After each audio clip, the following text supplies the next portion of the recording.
രാജ്യത്ത് പൊതുതെരഞ്ഞെടുപ്പ് 7 ഘട്ടങ്ങളിലായി. ആദ്യഘട്ടം ഏപ്രിൽ 19-ന്, കേരളം ഏപ്രിൽ 26-ന് വിധിയെഴുതും. വോട്ടെണ്ണൽ ജൂൺ 4-ന് നടക്കും. രാജ്യത്തെ 543 ലോക്സഭാ മണ്ഡലങ്ങളിലേക്കാണ് തെരഞ്ഞെടുപ്പ് നടക്കുക. വിശദാംശങ്ങളുമായി നിതിൻ പ്രഭാകരൻ ചേരുന്നു. നിതിൻ, രാജ്യം ആകാംക്ഷയോടെ കാത്തിരുന്ന തെരഞ്ഞെടുപ്പ് തീയതികളിലായിരിക്കുന്നു. 7 ഘട്ടങ്ങളിലായിട്ട് തെരഞ്ഞെടുപ്പ്. കേരളത്തിൽ ഏപ്രിൽ 26-ന്.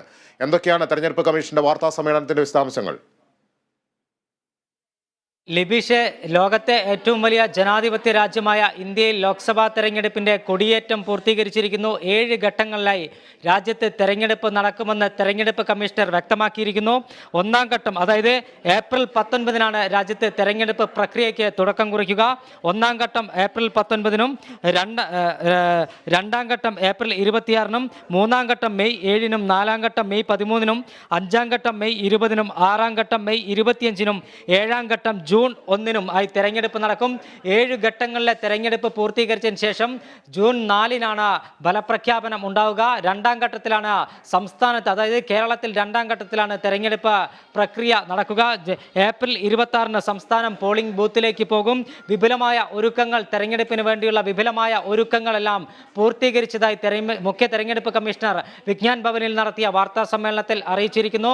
3.5 ലക്ഷത്തോളം സൈനികരെ തെരഞ്ഞെടുപ്പ് നടപടികൾക്കായി ഉപയോഗപ്പെടുത്തും. കേന്ദ്രസേനയുടെ നിരീക്ഷണങ്ങൾ ഉണ്ടാകും. അതോടൊപ്പം തന്നെ സാമൂഹിക മാധ്യമങ്ങളിൽ കർശനമായ നിരീക്ഷണങ്ങൾ ഏർപ്പെടുത്തും. വിമാനത്താവളങ്ങളിൽ നിരീക്ഷണം ഏർപ്പെടുത്തും. ഓൺലൈൻ പണം ഇടപാടുകൾ അടക്കമുള്ള കാര്യങ്ങളിൽ കൃത്യമായ നടപടികളും നിരീക്ഷണങ്ങളും ഉണ്ടാകും. അതോടൊപ്പം പ്രധാനപ്പെട്ട മറ്റൊരു കാര്യം, തെരഞ്ഞെടുപ്പ് പ്രചരണത്തിന് രാഷ്ട്രീയ പാർട്ടികൾ താരപ്രചാരകരെ രംഗത്തിറക്കാറുണ്ട്. ഇവർക്ക് കൃത്യമായ മാർഗനിർദ്ദേശങ്ങൾ പുറപ്പെടുവിച്ചു കഴിഞ്ഞു. അതോടൊപ്പം കുട്ടികളെ തെരഞ്ഞെടുപ്പ് പ്രചരണ പ്രവർത്തനങ്ങൾക്ക് ഉപയോഗിക്കരുതെന്ന കർശന നിർദ്ദേശവും തെരഞ്ഞെടുപ്പ് കമ്മീഷൻ രാഷ്ട്രീയ പാർട്ടികൾക്ക് നൽകിയിട്ടുണ്ട്. പൂർണ്ണമായും സുതാര്യമായ തെരഞ്ഞെടുപ്പ് ഉറപ്പുവരുത്തുക എന്നതാണ് തെരഞ്ഞെടുപ്പ് കമ്മീഷൻ ലക്ഷ്യം വെക്കുന്നത് എന്നാണ് തെരഞ്ഞെടുപ്പ് കമ്മീഷണർ അല്പസമയം മുമ്പ് വിജ്ഞാൻ ഭവനിൽ നടത്തിയ വാർത്താ സമ്മേളനത്തിൽ അറിയിച്ചിരിക്കുന്നത്. എന്തായാലും രാജ്യം പൊതുതെരഞ്ഞെടുപ്പിന്റെ ചൂടിൽ അമർന്നിരിക്കുന്നു. പെരുമാറ്റച്ചട്ടം രാജ്യത്ത് നിലവിൽ വന്നിരിക്കുകയാണ്.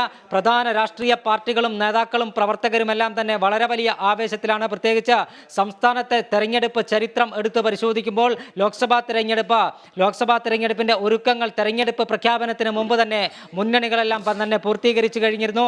സ്ഥാനാർത്ഥി നിർണയം ഇതിനകം പൂർത്തീകരിച്ചു കഴിഞ്ഞു. ആദ്യഘട്ട സ്ഥാനാർത്ഥി പര്യടനം തുടരുന്ന സാഹചര്യത്തിലാണ് സംസ്ഥാനത്തെ രാഷ്ട്രീയ അന്തരീക്ഷം മുന്നോട്ട് പോകുന്നത്. ഈ രാഷ്ട്രീയ അന്തരീക്ഷത്തിന് ചൂട് പിടിപ്പിക്കുന്ന തരത്തിലാണ് തെരഞ്ഞെടുപ്പ് കമ്മീഷന്റെ വാർത്താ സമ്മേളനം ഇപ്പോൾ അവസാനിച്ചിരിക്കുന്നത്. കാരണം 3-ാം തവണയും ഭരണം പിടിക്കാൻ, ഏത് വിധേനയും ഭരണം പിടിക്കുക എന്ന ലക്ഷ്യത്തോടു കൂടി NDA ക്യാമ്പ് തെരഞ്ഞെടുപ്പ് പ്രചരണ പ്രവർത്തനങ്ങളുമായി മുന്നോട്ട് പോകുമ്പോൾ 2014-ലും 2019-ലും നഷ്ടമായ കേന്ദ്രഭരണം തിരിച്ചുപിടിക്കാൻ അരയും തലയും മുറുക്കിയുള്ള പോരാട്ടമാണ് കോൺഗ്രസ് നേതൃത്വത്തിലുള്ള ഇന്ത്യ മുന്നണി നടത്തുന്നത്. 400-ലധികം സീറ്റുമായി ഇത്തവണയും അധികാരത്തിലേറുമെന്ന ശുഭാപ്തി വിശ്വാസമാണ് NDA ക്യാമ്പിന്റെ തെരഞ്ഞെടുപ്പ് പ്രചരണ പ്രവർത്തനങ്ങൾക്ക് നേതൃത്വം നൽകുന്ന പ്രധാനമന്ത്രി നരേന്ദ്രമോദി നിരന്തരം പ്രഖ്യാപിച്ചുകൊണ്ടിരിക്കുന്നെങ്കിൽ NDA മുന്നണിയെ ചീട്ടുകൊട്ടാരം പോലെ തകർത്തെറിഞ്ഞുകൊണ്ട് ഇത്തവണ അധികാരത്തിലേക്ക് തിരിച്ചു വരാൻ കഴിയുമെന്ന ശുഭാപ്തി വിശ്വാസമാണ് ഇന്ത്യൻ ക്യാമ്പ് പങ്കുവെക്കുന്നത്. പ്രധാനപ്പെട്ട രാഷ്ട്രീയ ഗതിവിഗതികൾക്ക് സാക്ഷിയായ ഒരു തെരഞ്ഞെടുപ്പാണ്, ഒരു ലോക്സഭാ തെരഞ്ഞെടുപ്പാണ് നടക്കാൻ പോകുന്നത്. പ്രത്യേകിച്ച് രാമക്ഷേത്ര നിർമ്മാണവുമായി ബന്ധപ്പെട്ട് ഉത്തരേന്ത്യയിൽ കൃത്യമായ പ്രചരണ പ്രവർത്തനങ്ങളുമായി BJP മുന്നോട്ട് പോകുന്നു. അതിനെ പ്രതിരോധിക്കുന്ന പ്രവർത്തനങ്ങളുമായി കോൺഗ്രസും മറ്റ് പ്രതിപക്ഷ രാഷ്ട്രീയ പാർട്ടികളും മുന്നോട്ട് പോവുകയാണ്. പ്രധാനപ്പെട്ട മറ്റൊരു ഈ തെരഞ്ഞെടുപ്പിനകത്ത് ചർച്ച ചെയ്യാൻ പോകുന്ന വിഷയം, കഴിഞ്ഞ ദിവസം പുറത്തു വന്ന പൗരത്വ ഭേദഗതി വിജ്ഞാപനവുമായി ബന്ധപ്പെട്ട് ഈ തെരഞ്ഞെടുപ്പിനകത്ത് അത് വലിയ ചർച്ചയാകുമെന്ന കാര്യത്തിൽ തർക്കമില്ല. ഇലക്ട്രൽ ബോണ്ട് ഈ തെരഞ്ഞെടുപ്പിനകത്ത് ചർച്ചയാകുമെന്ന കാര്യത്തിൽ തർക്കമില്ല. ഇത്തരത്തിൽ വലിയ ചർച്ചകൾക്ക് വഴിവെക്കുന്ന ഒരു തെരഞ്ഞെടുപ്പായിരിക്കും. കൂടാതെ വിലക്കയറ്റം ഉൾപ്പെടെയുള്ള വിഷയങ്ങൾ, ഇന്ധന വിലവർദ്ധനവ്, പാചകവാതക വിലവർദ്ധനവ്, ഉത്തരേന്ത്യയിൽ നടന്നുകൊണ്ടിരിക്കുന്ന മതത്തിൻ്റെ പേരിൽ നടക്കുന്ന കലാപങ്ങൾ, ഇതെല്ലാം ഈ തെരഞ്ഞെടുപ്പിനകത്ത് ചർച്ചയാകുമെന്ന കാര്യത്തിൽ തർക്കമില്ല. എന്നാൽ ഹൈന്ദവ ധ്രുവീകരണത്തിലൂടെ ഇതിനെ മറികടക്കാനുള്ള ശ്രമമാണ് NDAയും BJPയും നടത്തുന്നതെന്ന ആരോപണമാണ് കോൺഗ്രസ് ഉന്നയിക്കുന്നത്. എന്നാൽ മറുഭാഗത്ത് അഴിമതിക്കാരെ സംരക്ഷിക്കാനുള്ള പോരാട്ടമാണ് കോൺഗ്രസ് നേതൃത്വത്തിലുള്ള ഇന്ത്യ മുന്നണി നടത്തുന്നതെന്നാണ് പ്രധാനമന്ത്രി നരേന്ദ്രമോദിയും NDA ക്യാമ്പും ആരോപിക്കുന്നത്. ആരോപണങ്ങളും പ്രത്യാരോപണങ്ങളുമായി ദേശീയ നേതാക്കളെല്ലാം തന്നെ ഇതിനകം കളം പിടിച്ചു കഴിഞ്ഞു. ഉത്തരേന്ത്യയിൽ ഒരു കൃത്യമായ ക്ലീൻ വാഷ് ഔട്ടാണ് BJP പ്രതീക്ഷിക്കുന്നെങ്കിൽ കഴിഞ്ഞ 2 തവണയും ചതിച്ച ഉത്തരേന്ത്യയിൽ ഇത്തവണ ഒരു മികച്ച മുന്നേറ്റം സൃഷ്ടിക്കാൻ കഴിയുമെന്ന പ്രതീക്ഷയാണ് ഇന്ത്യ മുന്നണിയിലെ നേതാക്കന്മാർ പങ്കുവെക്കുന്നത്.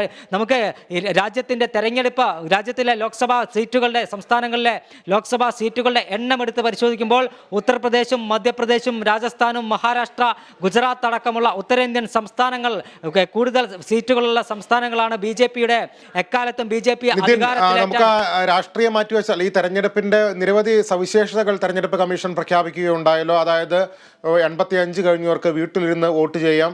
അതോടൊപ്പം തന്നെ തെരഞ്ഞെടുപ്പിലെ പണത്തിന്റെ സ്വാധീനം അടക്കം മസിൽ പവർ അടക്കം തടയുന്നതിനുള്ള ചില കാര്യങ്ങളും തെരഞ്ഞെടുപ്പ് കമ്മീഷൻ പ്രഖ്യാപിക്കുകയുണ്ടായി. എന്തൊക്കെ കാര്യങ്ങളാണ് അക്കാര്യത്തിൽ തെരഞ്ഞെടുപ്പ് കമ്മീഷൻ വിശദമാക്കുന്നത്? ലിബീഷ്, 85 വയസ്സു കഴിഞ്ഞ ആളുകൾക്ക് വോട്ട് ഫ്രം ഹോം, അതായത് വീട്ടിലിരുന്ന് വോട്ട് ചെയ്യാനുള്ള സംവിധാനം തെരഞ്ഞെടുപ്പ് കമ്മീഷൻ ഒരുക്കിയിട്ടുണ്ട്. 40% ഏറെ വൈകല്യമുള്ളവർക്ക് വീട്ടിലിരുന്ന് വോട്ട് ചെയ്യാനുള്ള സൗകര്യം തെരഞ്ഞെടുപ്പ് കമ്മീഷൻ ഒരുക്കിയിട്ടുണ്ട്. Muscle power and money power, അതായത് പണം ഉപയോഗിച്ച് വോട്ട് തേടലും മസിൽ ഉപയോഗിച്ച്, അതായത് അത്തരത്തിൽ വോട്ട് തേടുന്നതിനെല്ലാം തന്നെ കർശനമായ നിയന്ത്രണങ്ങൾ തെരഞ്ഞെടുപ്പ് കമ്മീഷൻ ഏർപ്പെടുത്തിയിട്ടുണ്ട്. കൂടാതെ ഓൺലൈൻ മണി, അതായത് ഓൺലൈൻ വഴിയുള്ള പണം ഇടപാടുകൾ കൃത്യമായി ശ്രദ്ധിക്കുമെന്ന് തെരഞ്ഞെടുപ്പ് കമ്മീഷൻ ഇതിനകം തന്നെ മുന്നറിയിപ്പ് നൽകി കഴിഞ്ഞു. വിമാനത്താവളങ്ങളിൽ കർശനമായ പരിശോധനകൾ ഏർപ്പെടുത്തും. പെരുമാറ്റച്ചട്ടം നിലവിൽ ഇതിനകം തന്നെ വന്നു കഴിഞ്ഞു. അതുകൊണ്ട് തന്നെ സർക്കാർ ഉദ്യോഗസ്ഥർ അടക്കമുള്ളവരെ സ്വാധീനിക്കാൻ ശ്രമിക്കുകയാണെങ്കിൽ കർശനമായ നടപടിയുണ്ടാകും. സ്ഥാനാർത്ഥികൾ രംഗത്തിറക്കുന്ന താരപ്രചാരകർക്ക് കൃത്യമായ മേൽനോട്ടമുണ്ടാകും. താരപ്രചാരകർ തെരഞ്ഞെടുപ്പ് പെരുമാറ്റച്ചട്ടം ലംഘിക്കരുതെന്ന കർശനമായ നിർദ്ദേശം തെരഞ്ഞെടുപ്പ് കമ്മീഷൻ നൽകിയിട്ടുണ്ട്. കുട്ടികളെ, അതായത് വോട്ടവകാശമില്ലാത്ത കുട്ടികളെ നിരത്തിലിറക്കിയുള്ള പ്രചരണ പ്രവർത്തനങ്ങൾക്ക് രാഷ്ട്രീയ പാർട്ടികൾ നേതൃത്വം കൊടുക്കരുതെന്ന് തെരഞ്ഞെടുപ്പ് കമ്മീഷൻ ഇത് മുന്നറിയിപ്പ് നൽകിയിട്ടുണ്ട്. ഇത്തരത്തിൽ പഴുതടച്ച് സുതാര്യമായ തെരഞ്ഞെടുപ്പ്, ലോക്സഭാ തെരഞ്ഞെടുപ്പ് നടത്തും എന്നാണ് തെരഞ്ഞെടുപ്പ് കമ്മീഷണർ അല്പസമയം മുമ്പ് വിജ്ഞാൻ ഭവനിൽ നടത്തിയ തെരഞ്ഞെടുപ്പ് കമ്മീഷന്റെ ഇന്ത്യൻ തെരഞ്ഞെടുപ്പ് കമ്മീഷൻ ആസ്ഥാനമായ വിജ്ഞാൻ ഭവനിൽ നടത്തിയ വാർത്താ സമ്മേളനത്തിൽ അറിയിച്ചിരിക്കുന്നത്. പഴുതടച്ചുള്ള തെരഞ്ഞെടുപ്പായിരിക്കും രാജ്യത്ത് നടക്കുക. അതിനുള്ള എല്ലാ ഒരുക്കങ്ങളും ഇതിനകം പൂർത്തീകരിച്ചു കഴിഞ്ഞു.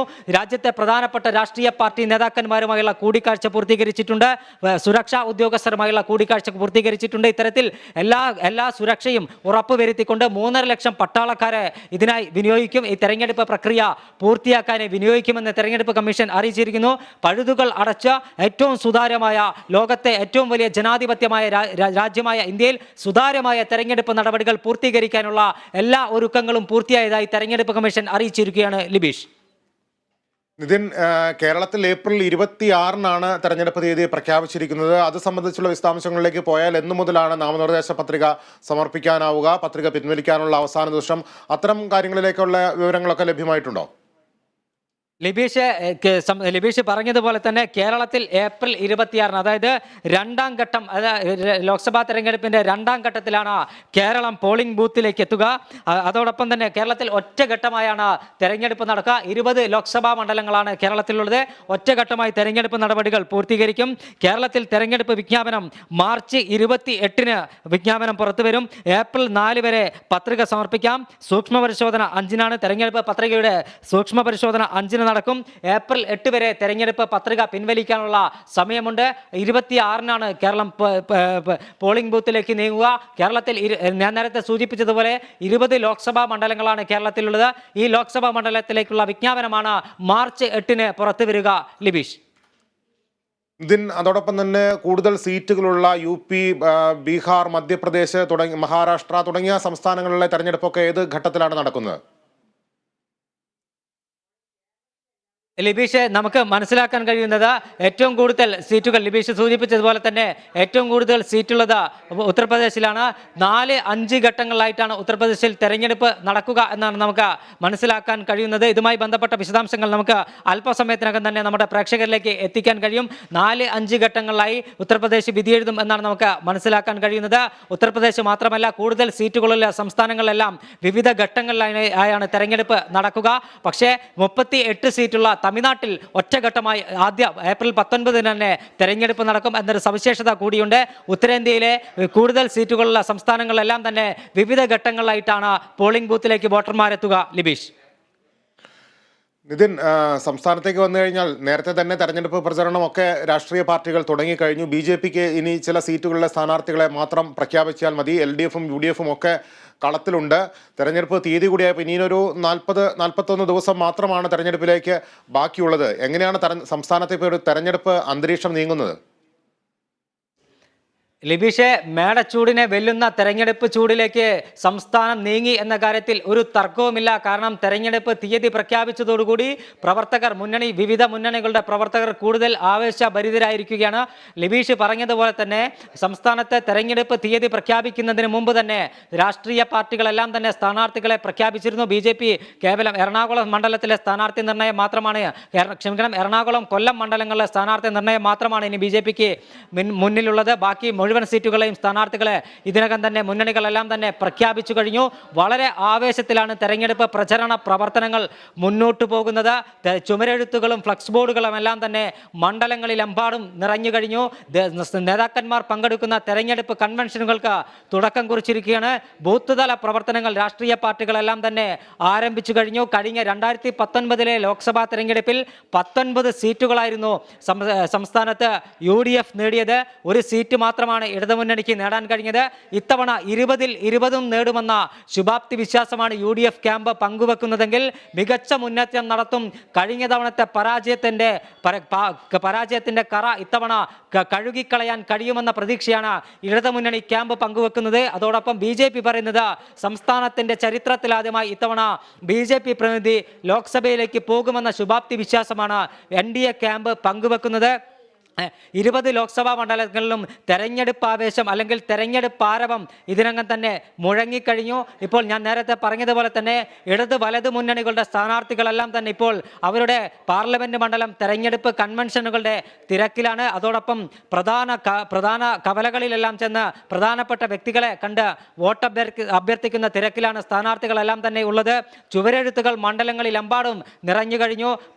ബോർഡുകൾ മണ്ഡലങ്ങളിലെമ്പാടും നിറഞ്ഞു കഴിഞ്ഞു.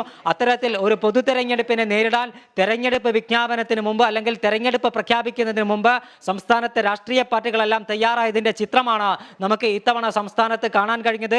പ്രചരണ പ്രവർത്തനങ്ങൾ ആദ്യഘട്ടം പിന്നിടുന്ന ഒരു കാഴ്ച കൂടി നമുക്ക് സംസ്ഥാനത്ത് നിന്ന് കാണാൻ കഴിയുന്നു. ലിബീഷ്, ശരി നിതിൻ, ലോക്സഭാ തെരഞ്ഞെടുപ്പ് തീയതികൾ പ്രഖ്യാപിച്ചിരിക്കുകയാണ്. 7 ഘട്ടങ്ങളിലായിട്ടാണ് രാജ്യത്ത് തെരഞ്ഞെടുപ്പ് നടക്കുന്നത്. കേരളത്തിൽ ഏപ്രിൽ 26-നാണ് തെരഞ്ഞെടുപ്പ്. വോട്ടെണ്ണൽ ജൂൺ 4-ലാണ്. ഇനി 41 ദിവസം മാത്രമാണ് കേരളത്തിലെ തെരഞ്ഞെടുപ്പിനായി ബാക്കിയുള്ളത്. തെരഞ്ഞെടുപ്പ് കഴിഞ്ഞാൽ 39 ദിവസത്തെ കാത്തിരിപ്പിന് ശേഷം ജൂൺ 4-ന് വോട്ടെണ്ണൽ നടക്കും. വിവരങ്ങളാണ് നിതിൻ പ്രഭാകരൻ ന്യൂസ് ഡെസ്കിൽ നിന്ന് നൽകിയത്.